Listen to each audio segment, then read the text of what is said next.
할렐루야. 주님의 이름으로 문안드립니다. 우리 다 같이 사도신경으로 신앙 고백하심으로 3월 24일 금요일 새벽 예배를 시작하겠습니다. 나는 전능하신 아버지 하나님, 천지의 창조주를 믿습니다. 나는 그의 유일하신 아들 우리 주 예수 그리스도를 믿습니다.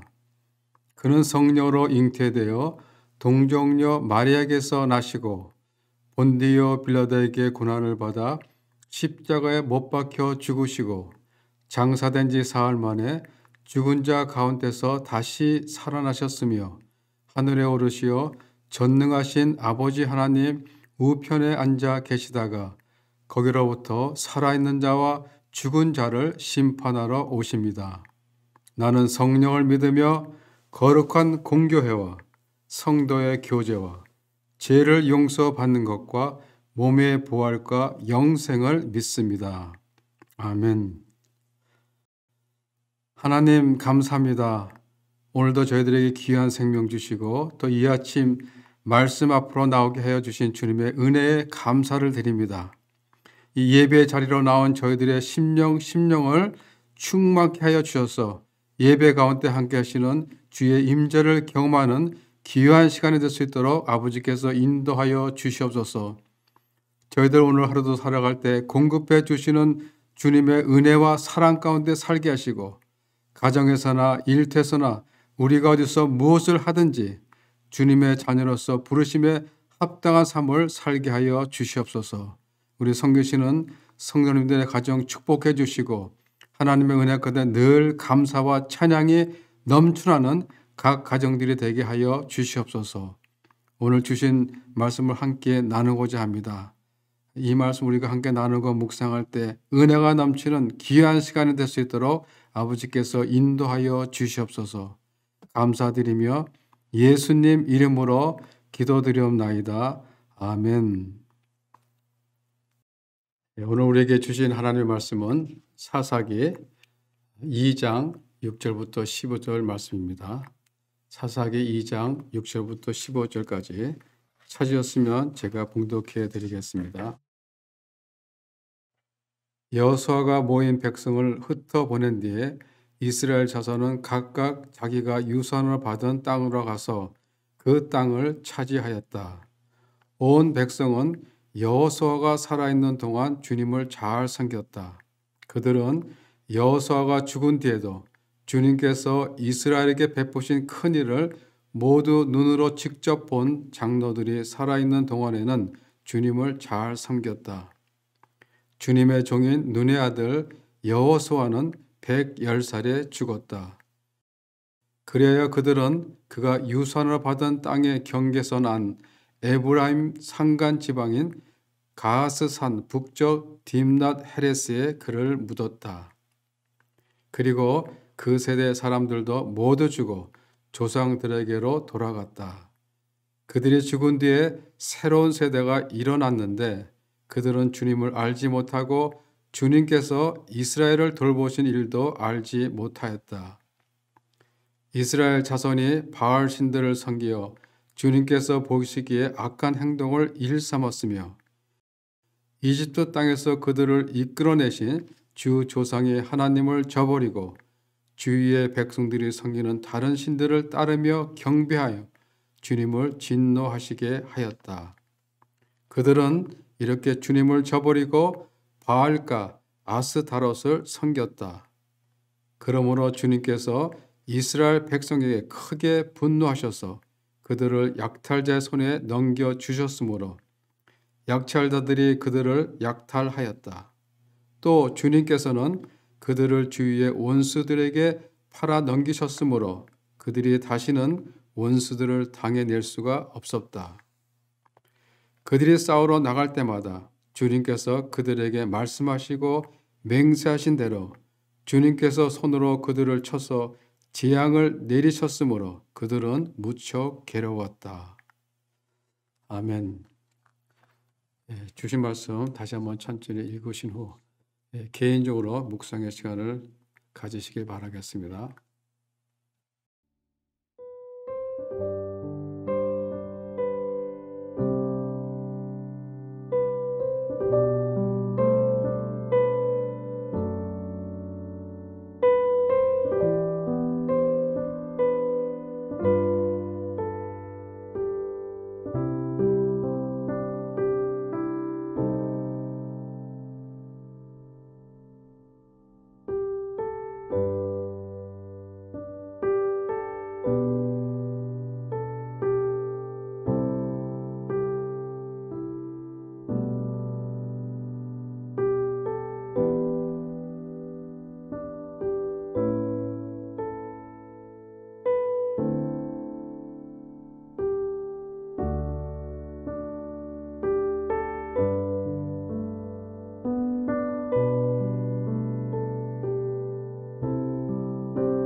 사사기는 가나안 정복 시대 주역이었던 여호수아가 죽은 후부터 이스라엘 왕정 시대 이전까지의 역사를 기록한 책입니다. 여호수아 이후로부터 이스라엘 왕이 세워지기까지 이스라엘 12지파가 자기들에게 분배된 가나안 땅의 곳곳에 흩어져 살면서 자기 영토에 남아있는 가나안 족속들을 진멸하고 또 정복되지 않은 남은 땅을 정복하는 것입니다. 하나님의 이스라엘 백성들에게 주신 명령이 있는데 그것은 가나안 땅에 남아있는 가나안 족속들을 진멸하라는 것과 또 다른 하나는 가나안 문화에 동화되지 말라는 것입니다. 그러나 그들은 하나님에 대한 불신앙과 불순종으로 인해 하나님의 백성으로 거룩한 삶을 살기는커녕 오히려 이방 문화에 동화되어 더욱더 죄악에 물들어 갔던 것입니다. 당시 이스라엘 백성들의 영적 상태가 어떠한가는 1장에서부터 잘 보여주고 있습니다. 1장 1절에 보면 여호수아가 죽은 후에 이렇게 시작해서 36절까지를 보면 그들을 쫓아내지 못하였으므로 라는 구절이 반복해서 기록된 것을 볼 수 있습니다. 그것은 하나님은 그들을 다 쫓아내라고 하셨는데 쫓아내지 못하였던 것입니다. 또 사사기 2장 2절에서 보면 이렇게 말씀하십니다. 너희는 이 땅의 주민과 언약을 맺지 말며 그들의 제단을 헐러하였거늘 너희가 내 목소리를 듣지 아니하였으니 라고 하십니다. 이스라엘 백성들은 가나안 족속들을 쫓아내지 못한 것이 아니라 안 한 것입니다. 그들은 하나님의 명령을 듣지 않은 것입니다. 순종을 못한 것이 아니라 안 한 것입니다. 이스라엘 백성들은 쫓아낼 수 있는데도 싸움보다는 뭐예요? 세상의 안락을 택한 것이죠. 사사기 1장 21절에 보면 베냐민 자손은 예루살렘에 거주하는 여부스 족속을 쫓아내지 못하였으므로 여부스 족속이 베냐민 자손과 함께 오늘까지 예루살렘에 거주하니라 라고 하십니다. 베냐민 자손도 그들과 타협을 한 것이죠. 눈에 보이는 여부스족, 곧 세상적인 유혹과 타협해서 편히 살고 싶은 것입니다. 그래서 베냐민 자손들은 그들과 같이 사역을 하면서 살았던 것입니다. 이것은 이스라엘이 그들의 풍습에 이미 동화되었다는 의미이기도 합니다. 28절에 보면 더한 이스라엘의 모습을 볼 수 있습니다. 이스라엘이 강성한 후에야 가나안 족속에게 노역을 시켰고 다 쫓아내지 아니했더라라고 합니다. 이스라엘이 가나안 족속을 몰아낼 만큼의 힘을 가졌을 때도 여전히 그들을 쫓아내지 않고 오히려 그들을 종으로 부렸던 것입니다. 이스라엘이 가나안 사람들을 종으로 삼아 그들이 갖고 있던 운명의 이기들을 사용하여 가나안의 풍요를 누리고 싶어서 그들을 그대로 남겨두었다는 것입니다. 이스라엘 백성들은 애굽에서 나와서 40년 동안 광야에서 유랑민 삶을 살았습니다. 그러니 여자들은 제대로 좋은 옷을 한 번에도 입어보았겠습니까? 아니면 화장을 제대로 한번 해보았겠습니까? 그런데 가나안에 들어와 보니 전혀 다른 세상에 온 것입니다. 가나안 족속들은 자신들이 상상해보지도 못한 문화생활을 누리고 있었던 것입니다. 마치 시골 골짜기에서 살다가 서울 도심에 올라온 것 같은 것이죠. 그러니 자연히 그들의 문화를 동경할 수밖에 없겠죠. 하나님이 가나안 족속을 쫓아내라고 하셨는데 이스라엘 백성들은 뭐예요? 그 이방 문화에 동화되어 안주하게 되었고 또 더한 것은 그들과 사도를 맺고 같이 거주하면서 그들의 신을 섬기는 죄악에 빠져들었던 것입니다. 가나안은 우상의 땅입니다. 그리고 가나안 족속들은 신앙의 암세포입니다. 그래서 하나님이 가나안에 남아있는 모든 족속들을 진멸하라고 하셨던 것입니다. 그런데 가나안에 정착한 이스라엘 백성들은 자신들의 안락과 영위를 위해 우상 덩어리인 그 가나안 족속들을 진멸하기는커녕 뭐예요? 오히려 가나안의 우상 문화에 동화되어 그들과 타협하며 함께 기거하며 그들의 문화 속에 빠져 살았던 것입니다. 이스라엘 백성들은 약속의 땅에 들어왔지만 우상 문화에 빠진 백성들은 하나님보다 세상을 더 사랑하는 마음들이 그들 속에 자리 잡고 있었던 것입니다. 이스라엘 백성들은 안일함과 나태에 더 깊숙이 빠져서 헤어나지를 못하였던 것입니다. 결국 그들은 영적 암흑기를 살게 된 것입니다. 이것이 이스라엘의 영적 암흑기인 사사기 시대입니다. 왜 이러한 일들이 생겨나게 되었습니까? 그들의 마음속에는 이미 하나님이 없었기 때문입니다. 하나님 말씀에 불순종하고 하나님 말씀의 명령을 듣지 않으니까 우상의 씨앗들이 그들의 마음밭에 심겨지게 되고 결국 열매를 맺게 되었던 것입니다. 그래서 하나님이 우상 덩어리인 가나안 족속들을 다 쫓아내라고 하셨던 것입니다. 그것도 뭐예요? 하나도 남김없이 다 쫓아내라고 하셨는데 그러나 그들은 하나님의 명령에 불순종하며 가나안의 우상 문화에 빠져 그들이 섬기는 신들을 받아들이며 스스로 뭐예요? 불행을 자초하였던 것입니다. 사사기는 이러한 영적 암흑기를 살아가고 있는 이스라엘 백성들, 즉 여호와를 알지 못했던 그 후에 일어난 다른 세대들의 신앙 상태를 잘 묘사하고 있습니다.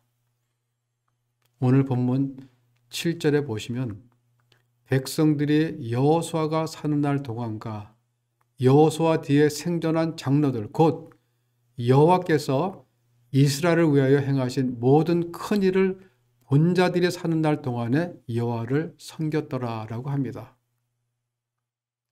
여호수아와 같이 살았던 그 시대 사람들, 즉 하나님의 은혜를 경험한 그때 이스라엘 백성들은 하나님을 잘 섬겼다는 것입니다.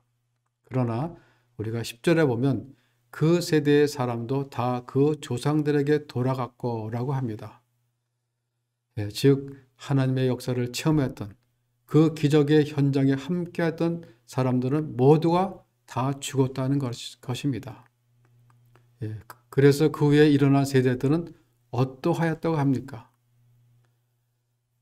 그 후에 일어난 다른 세대는 여호와를 알지 못하며 여호와께서 이스라엘을 위하여 행하신 일도 알지 못하였더라라고 성경은 말하고 있습니다. 왜 그 후에 태어난 세대들은 하나님을 알지 못했을까? 왜 그들은 영적 암흑기를 맞게 된 것일까? 한 13년 전에 LA 영락교에서 교육을 담당하시는 목사님을 모시고 기독교 교육 개혁을 위한 특별 집회를 저희 교회에서 가진 적이 있습니다. 집회 주제는 왜 우리 자녀들이 교회를 떠나는가였습니다.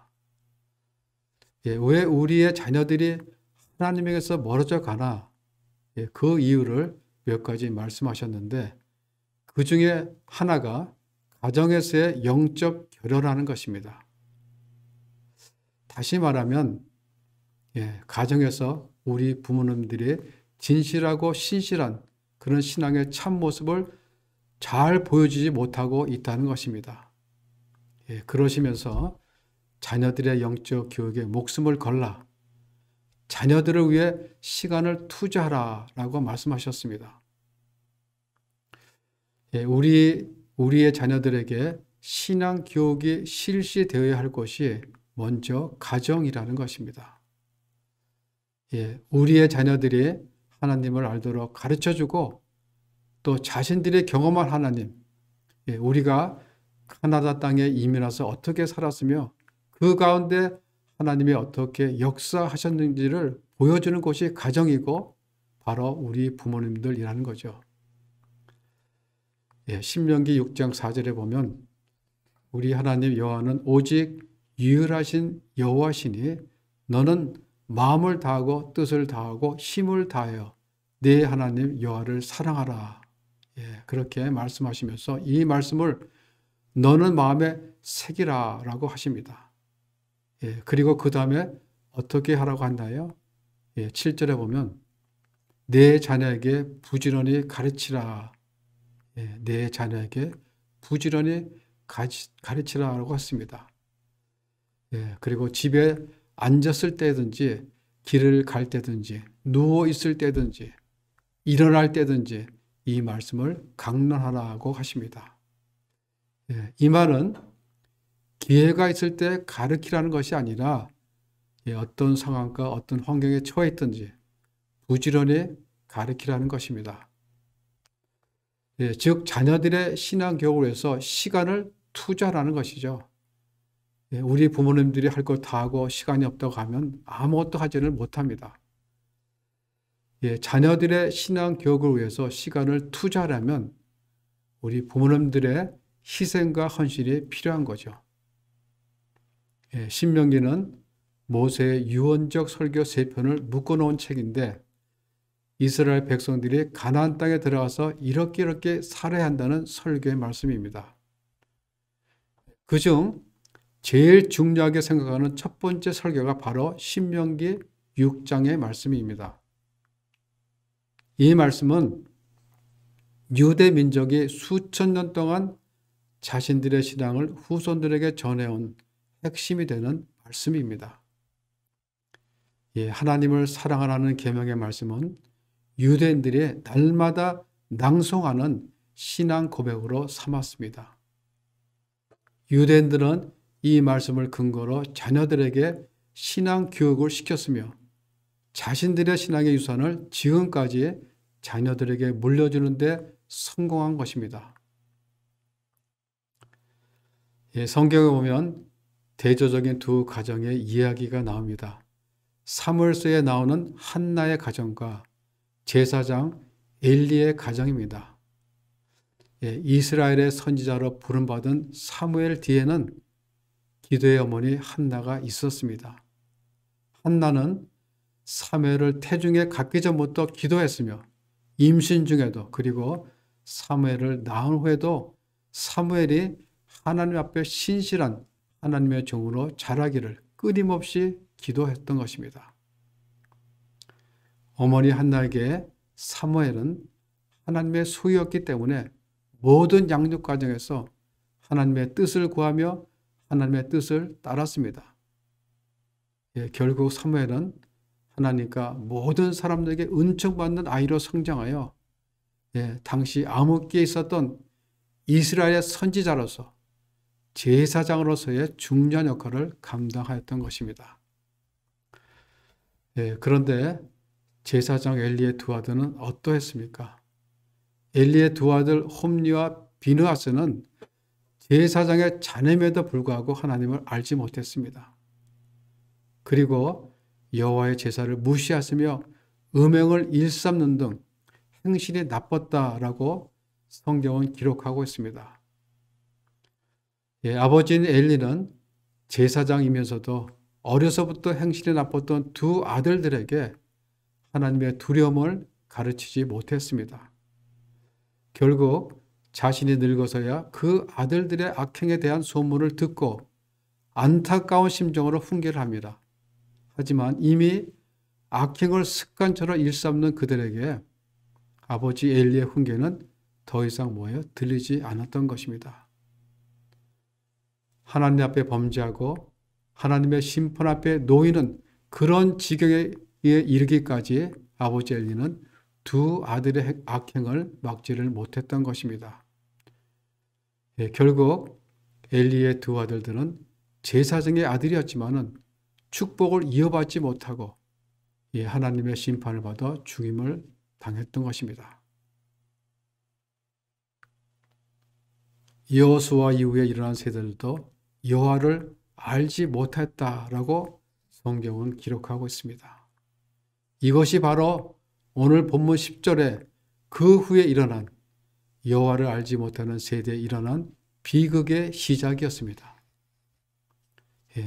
11절에 보면 이스라엘 자손이 여호와의 목전에 악을 행하여 바알을 섬기며 라고 합니다. 여호와를 알지 못하는 그 후에 일어난 세대들은 그들의 조상들이 섬기던 여호와 하나님을 버리고 다른 신들, 가나안의 신들을 섬기며 그들에게 절을 하였던 것입니다. 그로 인해 여호와를 진노케 하였다라고 성경은 기록하고 있습니다. 이 말씀은 다음 세대인 우리 자녀들을 양육하는 우리 부모님들에게 주는 경고의 메시지라고 볼 수 있습니다. 우리 부모님들이 정신을 차리지 않으면 우리 뒤에 일어나는 새로운 세대는 영적 무관심의 세대가 될 수 있다는 것입니다. 우리 자녀들이 이 땅 위에 사는 날 동안 사사시대와 같은 암담한 하나님을 모르는 영적 암흑기를 살아가지 않도록 하기 위해서는 우리 부모님들이 먼저 영적으로 강건해지셔야 합니다. 그리고 우리의 자녀들이 하나님을 가슴으로 알게 하고 그들에게 비전을 심어 주어야 합니다. 여러분, 우리 자녀들을 신앙 안에서 신실한 하나님의 자녀로 키우는 것은 매우 중요한 일입니다. 우리의 자녀는 내 자녀이기 전에 하나님의 자녀입니다. 내가 낳았으니 내가 잘 알아서 하겠다라고 해서는 안 된다는 것입니다. 하나님께서 주신 자녀들은 하나님이 내 가정에 맡겨주셨다는 것을 우리는 잊지 말아야 합니다. 신명기 6장의 말씀대로 너는 이 말씀을 가슴에 새기고 내 자녀에게 부지런히 가르치라. 그렇게 말씀하신 것처럼 먼저 우리 자신이 하나님을 사랑하라라는 말씀을 가슴에 새기고 그리고 이민 생활이 고되고 바쁘지만은 우리 자녀들에게 시간을 투자하여 열심히 그리고 부지런히 가르쳐야 합니다. 이것은 하나님이 우리에게 주신 사명이며 또한 명령이기도 합니다. 유대인들의 부모님들은 열심히 자녀들에게 하나님의 말씀을 가르쳤습니다. 그리고 쉐마 신앙을 믿음의 유산으로 계속하여 물려주고 있습니다. 2000년 전 이스라엘을 멸망시켰던 로마는 오늘날 사라졌지만 그러나 유대인은 지금 막강한 영향력을 발휘하는 그런 민족이 되었습니다. 하나님의 백성은 결코 망하지 않습니다. 이것이 오늘도 유대인들이 가르치는 신앙교육의 핵심입니다. 우리 교회에 계신 분들 중에는 2세대는 물론이고 3세대가 같이 신앙생활하는 가정들이 있습니다. 재작년에 우리 교회가 3세대와 함께 예배드리는 공동체라는 표를 가진 적이 있습니다. 앞으로 이렇게 1세대, 2세대, 3세대가 같이 예배드리는 숫자가 계속 늘어날 것이며 또한 또 이렇게 계속해서 늘어나야 할 것입니다. 여러분, 우리 부모님들이 자녀들에게 남겨줄 가장 큰 유산은 재물이 아니라 바로 여러분들의 신앙이라는 것을 잊지 마시길 바랍니다. 우리 부모님들이 자녀들의 신앙을 위해 부지런히 가르치며 특히 사회 현장에서 모든 사람들에게 본을 보이면서 그래서 우리의 자녀들과 후손들이 신앙 안에서 계속적으로 잘 양육되어 나를 사랑하고 내 계명을 지키는 자는 천대까지의 은혜를 베푸시리라 라는 하나님이 약속한 축복들을 우리의 자손들과 우리의 후손들이 받아 누릴 수 있도록 우리 자녀들의 신앙교육에 목숨을 걸고 자녀들에게 귀한 영적 유산을 계속해서 심어주는 우리 성도님들 모두가 되시기를 주님의 이름으로 축원합니다. 기도하겠습니다. 하나님 감사합니다. 오늘 말씀을 통해서 우리 자녀들의 신앙교육의 중요성을 다시 한번 깨우쳐 주심을 감사를 드립니다. 우리의 자녀들이 이 땅에 사는 날 동안 사사시대와 같은 하나님을 알지 못하는 영적 암흑기를 살아가지 않도록 우리 부모님들이 바쁜 이민의 삶을 살아가고 있지만은 자녀들에게 시간을 투자하여 부지런히 하나님 말씀을 가르치고 우리의 삶 현장에서 본이 되는 삶을 살면서 우리 자녀들에게 비전을 심어주고 귀한 신앙의 유산을 물려주는 우리 부모님들 모두가 될 수 있도록 아버지께서 인도하여 주시옵소서. 감사를 드리며 예수님 이름으로 기도드리옵나이다. 아멘. 하늘에 계신 우리 아버지, 아버지의 이름을 거룩하게 하시며 아버지의 나라가 오게 하시며 아버지의 뜻이 하늘에서 같이 땅에서도 이루어지게 하소서. 오늘 우리에게 일용할 양식을 주시고 우리가 우리에게 잘못한 사람을 용서하여 준 것 같이 우리 죄를 용서하여 주시고 우리를 시험에 빠지지 않게 하시고 악에서 구하소서. 나라와 권능과 영광이 영원히 아버지의 것입니다. 아멘.